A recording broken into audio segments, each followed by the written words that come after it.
ఒకరోజు మామయ్య అయాన్ను చూసి ఇలా అడిగాడు. అయాన్, నువ్వు చేసిన 4 మంచి పనులు చెప్పు.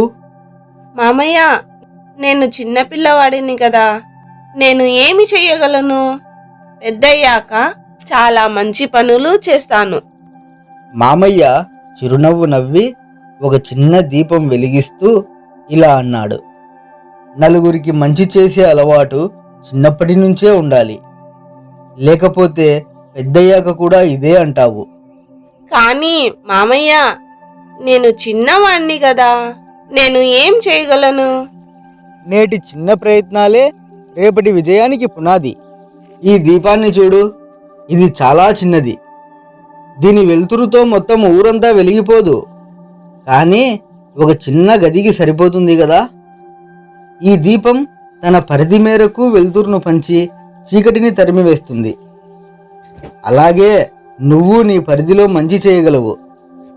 దారిలో ఏదైనా అడ్డు ఉంటే తొలగించడం, నీటి వృధాను తగ్గించడం, జంతువులకు పక్షులకు నీటిని అందించడం, ఇంకా ఒక ముసలవ్వ చేతిలోని బరువును కొద్దిసేపు మోసినా అది మంచి పనే. ఎండిపోతున్న చెట్లకు నీరు పోయడం కూడా మంచి పనే. ఒక చిన్న మొక్కను నాటినా అది మంచి పనే. ఇలా చెప్పుకుంటూ పోతే నువ్వు చాలా మంచి పనులు చేయవచ్చు. ఈరోజు గొప్ప పనులు చేసే వాళ్ళందరూ ఇలా చిన్న చిన్న మంచి పనులతో మొదలుపెట్టిన వారే. అందుకే పెద్దలన్నారు, మొక్కై వంగనిది మానై వంగునా అని. చిన్ననాటి అలవాట్లే మన భవిష్యత్తును తీర్చిదిద్దుతాయి. నువ్వు చేసే ప్రతి మంచి పనితో నీ వెలుతురును నలుగురికి పంచు. అయాన్ ఆశ్చర్యంగా మామను చూస్తూ, మరి మామయ్య, నేను కూడా ఇప్పటి నుంచి మంచి పనులు చేస్తాను. చాలా సంతోషం అయాన్. సరే, నువ్వు ఇప్పుడు ఏం నేర్చుకున్నావో చెప్పు.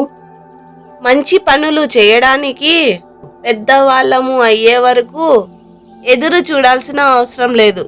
మనం చేయగలిగినంత వరకు ఇప్పుడే మొదలు పెట్టాలి.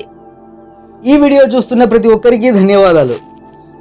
మీరు చేసిన 4 మంచి పనులు ఏమిటో కామెంట్లో చెప్పండి. ఈ వీడియోని లైక్ చేయండి, షేర్ చేయండి.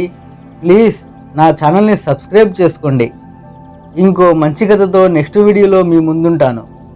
Thanks for watching.